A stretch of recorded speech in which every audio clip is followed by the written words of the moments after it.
ఈజీగా టేస్టీగా chicken fry ఎలా చేయాలో ఈ వీడియోలో చూసేయండి. ఇక్కడైతే నేను 1 కిలో దాకా తీసుకున్నాను అనమాట చికెన్. ఫస్ట్ ఒక ప్యాన్లోకి కొంచెం ఆయిల్ తీసుకొని అందులోకి మనం నీట్గా క్లీన్ చేసి పెట్టుకున్న చికెన్ వేసేసి ఒక్కసారి మిక్స్ చేసుకోండి. పచ్చి చికెనే వేయండి, దాంట్లో ఉప్పు పసుపు ఏం అవసరం లేదు. తర్వాత మూత పెట్టి అలా వదిలేయండి ఒక 5 మినిట్స్. ఆ చికెన్లోకి మంచిగా వాటర్ వచ్చేస్తుంది అనమాట.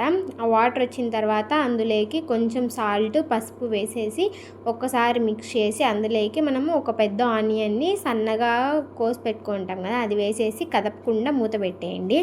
ఆ వాటరు ఆనియన్ మంచిగా స్మెల్ వస్తుంది అనమాట చికెన్లో నుంచి. అప్పుడు మూత తీసి ఒక్కసారి మిక్స్ చేసుకోండి. అలా మిక్స్ చేసుకున్న తర్వాత ఆ వాటర్ మొత్తం ఇంకిపోయేదాకా అలానే హై ఫ్లేమ్లో ఆర్ లో ఫ్లేమ్లో పెట్టుకుంటూ కుక్ చేసుకోవాలి. ఆ తర్వాత అందులోకి కొంచెం ఆయిల్ వేసుకోండి సరిపోకుండా ఉంటే. అందులోకి ఒక 1.5 స్పూన్ అల్లం వెల్లుల్లి పేస్ట్ వేసి పచ్చివాసన పోయేదాకా మొత్తం మంచిగా మిక్స్ చేసుకోండి. మనకి చికెన్ అడుగంటుంది కదా, అది కూడా మంచిగా గీక్కుంటూ మిక్స్ చేసుకుంటే టేస్ట్ బాగుంటుంది అనమాట. అడుగంటింది చాలా బాగుంటుంది టేస్ట్. అలా పచ్చివాసన అంతా పోయిన తర్వాత అందులోకి కొంచెం కారం, ధనియా పౌడరు, చికెన్ మసాలా, గరం మసాలా, ఇక చెక్క లవంగాలు, కొన్ని యాలకులు వేసి మంచిగా పొడి చేసి పెట్టుకోండి. అది కూడా కొంచెం వేసేసి మంచిగా మిక్స్ చేసేయండి.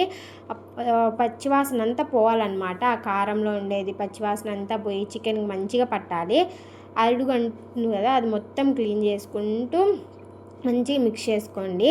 ఆ తర్వాత లాస్ట్లో కొంచెం కొత్తిమీర వేసుకొని దించేసుకుంటే మన చికెన్ ఫ్రై రెడీ అయిపోతుంది. ఇక్కడ మా మమ్మీ ఇంటికి కాలే ఎత్తుకొని నోట్లో పెట్టుకుని కాబట్టి కాలిపోయింది. వీడియో కింద నెక్స్ట్ కలుద్దాం.